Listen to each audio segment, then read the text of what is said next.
Hello दोस्तों, स्वागत है आपके अपने यूट्यूब चैनल ब्रजेंद्र एजुकेशन में। तो तैयार हो जाइए भाई लोग, आज हम आपके लिए एक बेहतरीन वीडियो लेकर आए हैं। आज से हम लूसेंट बुक की जीव विज्ञान स्टार्ट कर रहे हैं और एक जीव विज्ञान के जितने भी टॉपिक बनते हैं इससे लास्ट तक हम आपको कवर कराएंगे। तो आपको हमारा साथ देना होगा, हमें सपोर्ट करना होगा और वीडियो को लास्ट तक ज़रूर देखना होगा और सब्सक्राइब ज़रूर करते रहना, ठीक है। तो चलिए स्टार्ट करते हैं आज अपनी पहली वीडियो जीव विज्ञान की, जो कि है लूसेंट बुक से। तो सबसे पहले हम जानेंगे कि जीव विज्ञान होती क्या है। तो जीव विज्ञान क्या होती है? तो जीव विज्ञान विज्ञान की वह शाखा, क्या कह सकते हैं, विज्ञान की वह शाखा जिसके अंतर्गत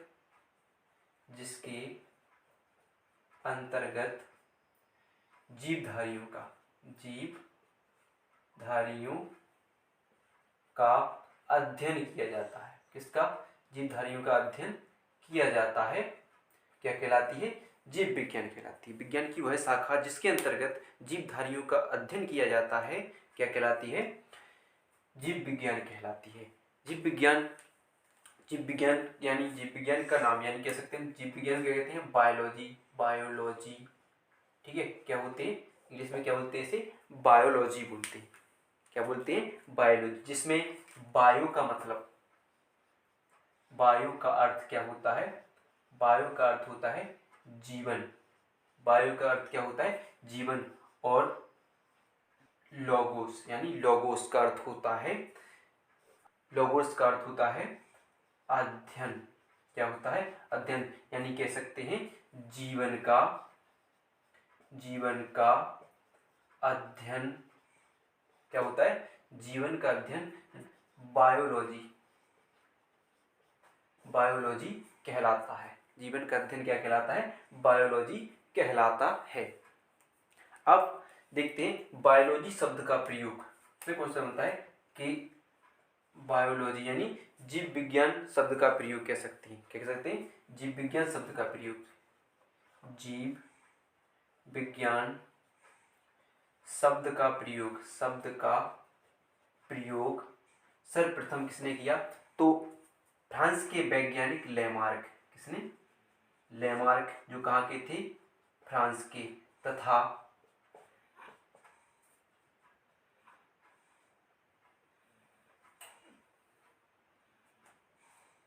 तथा ट्रेविरेनस, जो कहाँ के थे? जर्मनी के थे। कहाँ के थे? जर्मनी के थे। फ्रांस के वैज्ञानिक लेमार्क तथा जर्मनी के वैज्ञानिक ट्रेविरेनस ने सन 1801 ईस्वी में जीव विज्ञान शब्द का प्रयोग किया था। तो उन्होंने संयुक्त रूप से जीव विज्ञान शब्द का प्रयोग किया था। कब किया था? 1801 में फ्रांस के वैज्ञानिक लेमार्क और जर्मनी के वैज्ञानिक ट्रेविरेनस ने जीव विज्ञान शब्द का प्रयोग किया था। तो भाइयों किया था, तो मजा आ रहा है। चलिए, तो इसके बाद जो जीव विज्ञान की हमारे लूसेंट बुक में जो उसकी प्रमुख शाखाएं दी हुई, यानी जीव विज्ञान की प्रमुख शाखाओं के बारे में हम जानते हैं। तो इतना आपको समझ गया जीव विज्ञान क्या होगी? विज्ञान की वह शाखा जिसके अंतर्गत हम जीवधारियों का अध्ययन करते हैं, जीव विज्ञान कहलाती है। जीव विज्ञान को हम इंग्लिश में बोलते हैं बायोलॉजी। तो जिसमें बायो का अर्थ होता है जीवन और लोगोस का अर्थ होता है अध्ययन, यानी जीवन का अध्ययन। जिसे क्या बोलते हैं? जीवन का अध्ययन क्या कहलाता है? बायोलॉजी कहलाता है। जिसे और जीव विज्ञान शब्द का प्रयोग सर्वप्रथम लेमार्क और ट्रेविरेनस ने कितने में? 1801 ईस्वी में किया था। अब हम जानते हैं जीव विज्ञान की प्रमुख शाखाओं के बारे में, ठीक है।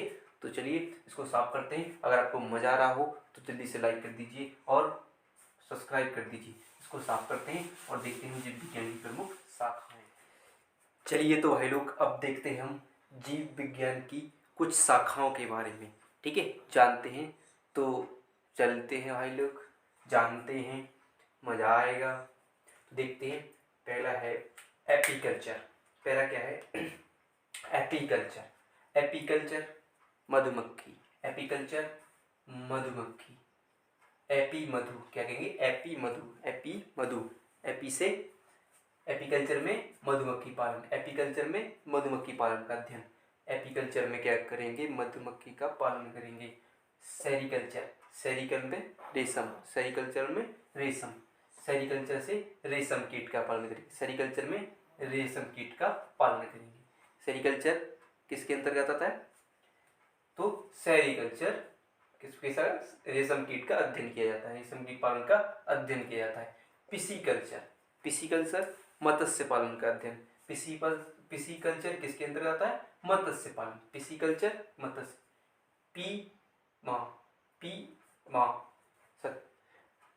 पिसीकल्चर मत्स्य पालन। अगला है माइकोलॉजी, माइकोलॉजी में कवकों का अध्ययन, किसका अध्ययन करेंगे? कवकों का अध्ययन करेंगे। तो माइकोलॉजी, माइकोलॉजी कवकों का अध्ययन, माइकोलॉजी कवकों का अध्ययन, याद कर लीजिए माइकोलॉजी कवकों का अध्ययन। फिर है अगला फाइकोलॉजी, फाइकोलॉजी में शैवालों का अध्ययन, फाइकोलॉजी शैवालों का अध्ययन, फाइकोलॉजी शैवालों का अध्ययन, फाइकोलॉजी में क्या करेंगे? शैवालों का अध्ययन करेंगे। फिर है एंथोलॉजी, क्या है? एंथोलॉजी, देख सकते हैं आप, एंथोलॉजी किसमें? पुष्पों का अध्ययन, एंथोलॉजी में पुष्पों का अध्ययन करेंगे, किनका अध्ययन करेंगे? पुष्पों का अध्ययन करेंगे, ठीक है। फिर है पोमोलॉजी, पोमोलॉजी के अंतर्गत किसमें किनका अध्ययन होता है? फलों का अध्ययन किया जाता है, पोमोलॉजी के अंतर्गत फलों का अध्ययन किया जाता है, पोमोलॉजी में फलों का अध्ययन किया जाता है। तो सुनते भाइयों, तो चलिए लाइक करते जाइए, लाइक करते जाइए। और ऑन्थ्रियोलॉजी, क्या है? ऑन्थ्रियोलॉजी में पक्षियों का अध्ययन, ऑन्थ्रियोलॉजी में पक्षियों का अध्ययन किया जाता है, ध्यान रखना, ऑन्थ्रियोलॉजी में पक्षियों का अध्ययन किया जाता है। और इक्थोलॉजी में, इक्थोलॉजी में मछलियों का अध्ययन, इक्थोलॉजी, इक्थी मछली, इक्थी मछली, इक्थी मछली, तो इक्थोलॉजी थी मछली, तो मछलियों का अध्ययन। एंटोमोलॉजी, तो कीटों का अध्ययन, एंटोमोलॉजी कीटों का अध्ययन, एंटो कीट, एंटो कीट, एंटो कीट, एंटो कीट होगा, ठीक है, ध्यान रहेगा। फिर अगला होगा डेंट्रोलॉजी, तो डेंट्रोलॉजी में, डेंट्रोलॉजी में पक्षियों में सॉरी वृक्षों और झाड़ियों का अध्ययन, डेंट्रोलॉजी में वृक्षों और झाड़ियों का अध्ययन, डेंट्रोलॉजी वृक्षों और झाड़ियों का अध्ययन, ठीक है। डेंट्रस गए झाड़ियों में, वृक्षों और झाड़ियों में, ठीक है, ध्यान रखना। और ऑफियोलॉजी, ऑफियोलॉजी सर्पों का अध्ययन, ऑफियोलॉजी सर्पों का अध्ययन, सर्प जिंदगी ऑफ कर देंगे, काट लिया तो ऑफ हो जाएगी लॉजी। फिर सोरोलॉजी, सोरोलॉजी में छिपकली का अध्ययन, सोरोलॉजी, सोरोलॉजी, सोरोलॉजी, छिपकली को देखकर सोरो यानी दुखी रूप आ गया, ठीक है, छिपकलियों का अध्ययन। फिर सिल्वीकल्चर, सिल्वीकल्चर यानी काष्ठीय पेड़ों का, यानी काष्ठीय पेड़ों का अध्ययन, सिल्वीकल्चर काष्ठीय पेड़ों का अध्ययन, ठीक है, ध्यान रखिएगा, काष्ठीय पौधों का अध्ययन होगा। तो एक बार और रिपीट कर लेते हैं, एक बार और रिपीट करते हैं। एपीकल्चर, एपी मधु, एपीकल्चर मधुमक्खी पालन, एपी मधु, ठीक है। शहरी रेशम, शहरी रेशम, शहरी रेशम, शहरी रेशम, सेरिकल्चर रेशम कीट पालन, सेरिकल्चर रेशम कीट पालन। पिसी मत्स्य, पिसी मत्स्य, पिसीकल्चर मत्स्य पालन। माइको कवक, माइको कवक, ध्यान रखते हैं, दो अक्षर बनाते हैं, एपी इसका मधु, एपी मधु, तो एपीकल्चर मधुमक्खी पालन। शहरी रेशम कीट, शहरी रेशम, शहरी रेशम। पिसीकल्चर मत्स्य पालन, पिसीकल्चर पिसी मत्स्य। माइको कवक, माइको कवक कवकों का अध्ययन। फाइको शैवाल, फाइको शैवाल, फाइकोलॉजी में शैवाल का अध्ययन। एंथोलॉजी पुष्पों का अध्ययन, एंथोलॉजी पुष्पों का अध्ययन। पोमोलॉजी पोमो फल, पोमो फल, एक पोमो फल हो गया, एक पोमो फल हो गया, पोमोलॉजी। ऑर्निथोलॉजी पक्षियों का अध्ययन, पक्षियों का अध्ययन। एक्थोलॉजी मछलियों का अध्ययन, इक्थी मछली, इक्थी मछली, ठीक है। डेंटोलॉजी कीटों का अध्ययन, डेंट्रस थे कीट, एंटोलॉजी सॉरी एंटोमोलॉजी कौन थे? कीट। डेंटोलॉजी वृक्षों और झाड़ियों का अध्ययन। और ऑफियोलॉजी में सर्पों का अध्ययन। और सोरोलॉजी में छिपकलियों का अध्ययन। और सिल्वीकल्चर में काष्ठीय पौधों का अध्ययन। तो समझ में आया? चलिए तो भाई लोग, आपने जीव विज्ञान की शाखाएं तो पढ़ ली हैं, अब इसके बाद जो क्वेश्चन बनते हैं हम उनको और देखते हैं। तो अब आगे बढ़ते हैं, तो आगे देखते हैं कि जो जीव विज्ञान थे, जीव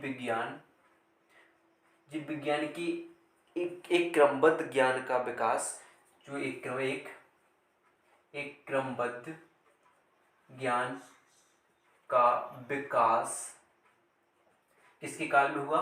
तो अरस्तु के काल में हुआ।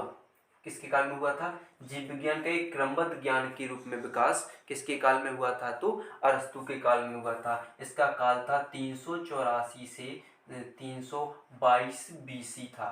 क्या था? 384 से 322 बीसी था। यानी इसमें जीव विज्ञान का एक क्रमबद्ध रूप से ज्ञान किसके काल में हुआ था? तो अरस्तु के काल में हुआ था। अरस्तु ने क्या बताया?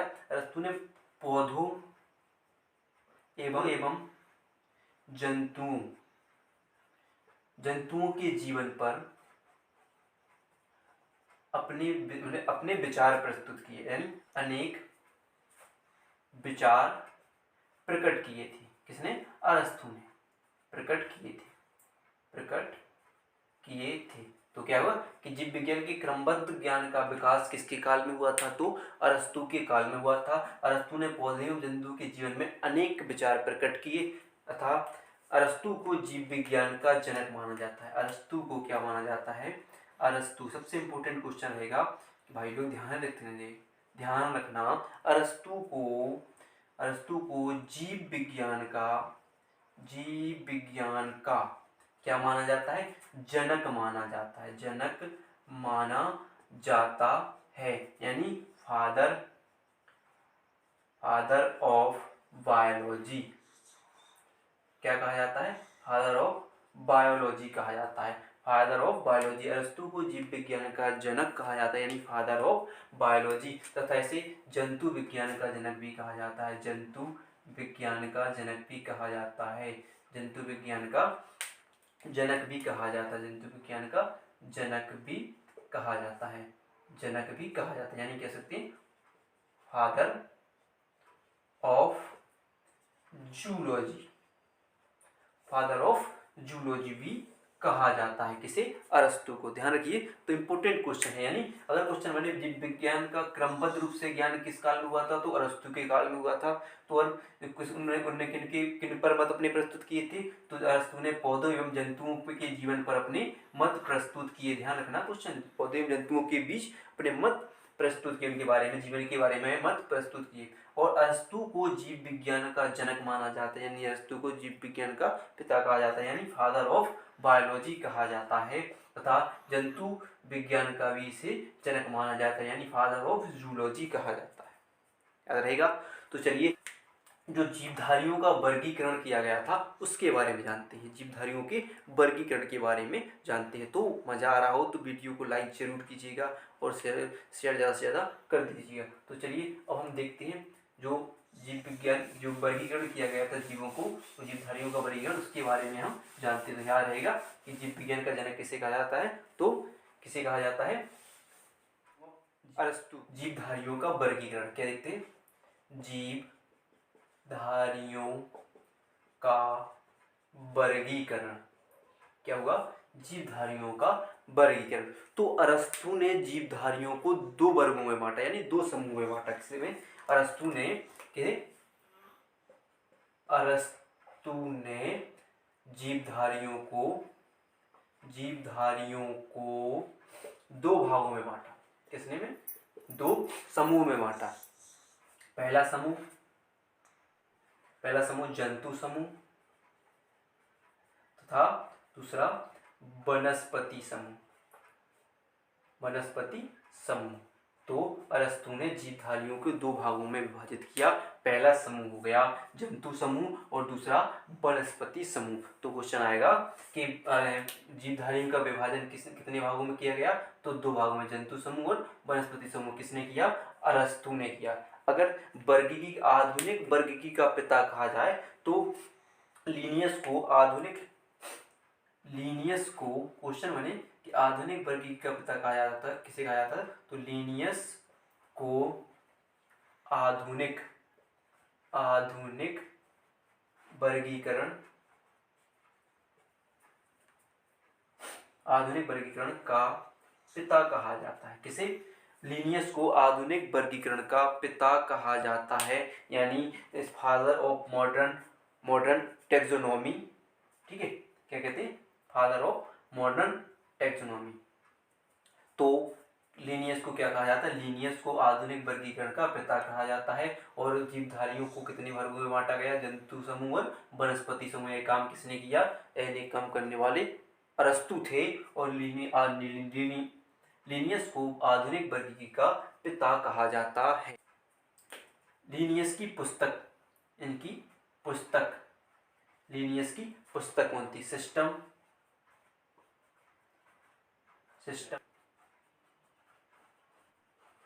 कौन सी थी? सिस्टम नेचर थी। तो ध्यान रहेगा कि आधुनिक वर्गीकरण का पता किसे कहा जाता है? तो लिनियस को। उनकी पुस्तक कौन थी? सिस्टम नेचर इनकी पुस्तक थी। सिस्टम नेचर इनकी पुस्तक थी, जिसमें क्या बताया गया था? जिसमें संपूर्ण जीवधारियों को 2 जगतों में बांटा गया था। क्या बताया? इसमें क्या होता है? संपूर्ण जीवधारियों को 2 जगतों में बांटा गया था। ठीक है, 2 जगतों में बांटा गया था। पहला जंतु जगत, दूसरा कौन था?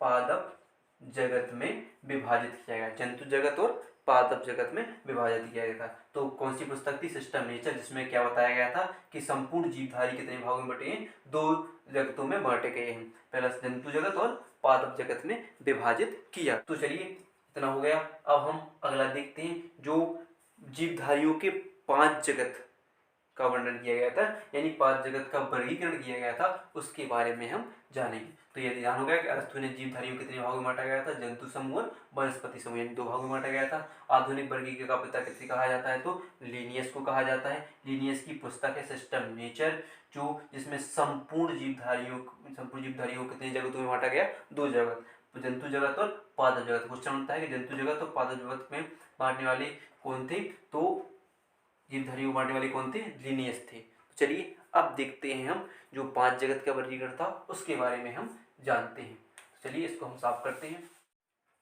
चलिए, तो अब देखते हैं हम जीवधारियों का 5 जगत वर्गीकरण। तो क्या होगा? जीवधारियों का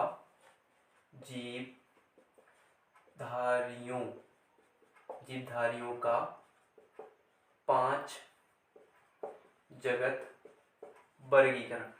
ठीक है, 5 जगत वर्गीकरण। तो यह काम किया हिटेकर ने सन 1969 में। इन्होंने जो द्विजगत वर्गीकरण का स्थान इनकी 5 जगत प्रणाली ने ले लिया था। चलिए, तो देखते हैं क्या कहते हैं।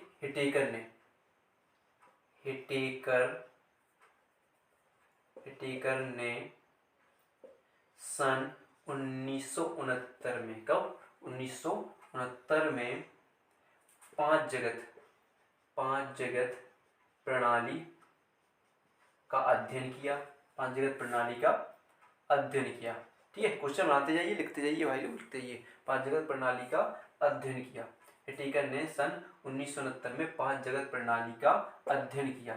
इसने किसकी जगह ले ली थी? तो द्विजगत प्रणाली, द्विजगत वर्गीकरण का स्थान ले लिया। परंपरागत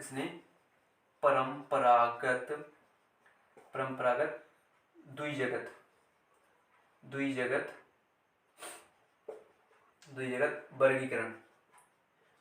वर्गीकरण का स्थान ले लिया था। क्या लिया था? स्थान लिया था। किसने लिया था? 5 जगत प्रणाली ने द्विजगत वर्गीकरण का स्थान ले लिया था। इसका 5 जगत प्रणाली का अध्ययन किसने किया था? तो हिटेकर ने किया था। और द्विजगत वर्गीकरण किसने किया था? तो लिनियस ने किया था। ठीक है, तो ध्यान रखिए। और अगर क्वेश्चन बनता है कि हिटेकर की 5 जगत प्रणाली ने किसके स्थान ले लिया था? तो परंपरागत द्विजगत वर्गीकरण का स्थान ले लिया था। इसके अंतर्गत 5 जगत प्रणाली के अनुसार समस्त जीवों को 5 जगत में वर्गीकृत किया गया था। 5 जगत कौन कौन से थे? 5 जगत कौन से थे? तो पहला था मोनेरा, दूसरा था प्रोटिस्टा, तीसरा था आपका पादप, चौथा था चौथा था जंतु, पांचवा कवक।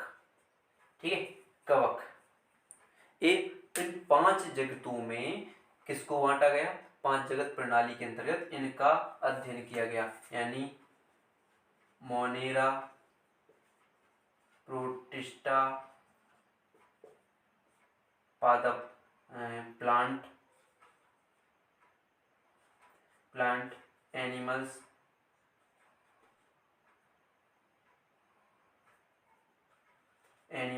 कवक, फंगी। ठीक है, इन 5 जगतों में किसे बांटा गया? जीवधारियों की 5 जगत प्रणाली का अध्ययन किया गया। अब हम अगली वीडियो में इनको एक एक करके सबके बारे में हम बेहतरीन क्वेश्चन निकालेंगे। तो अगर आपको ये वीडियो अच्छी लगी हो तो वीडियो को लाइक एंड चैनल को सब्सक्राइब जरूर कीजिएगा। इसके बाद हम आपको मोनेरा, प्रोटिस्टा, पादप, इन 5 जगत प्रणाली के एक एक करके इनके क्वेश्चन निकाल कर देंगे। तो वीडियो देखने के लिए आपका बहुत बहुत धन्यवाद।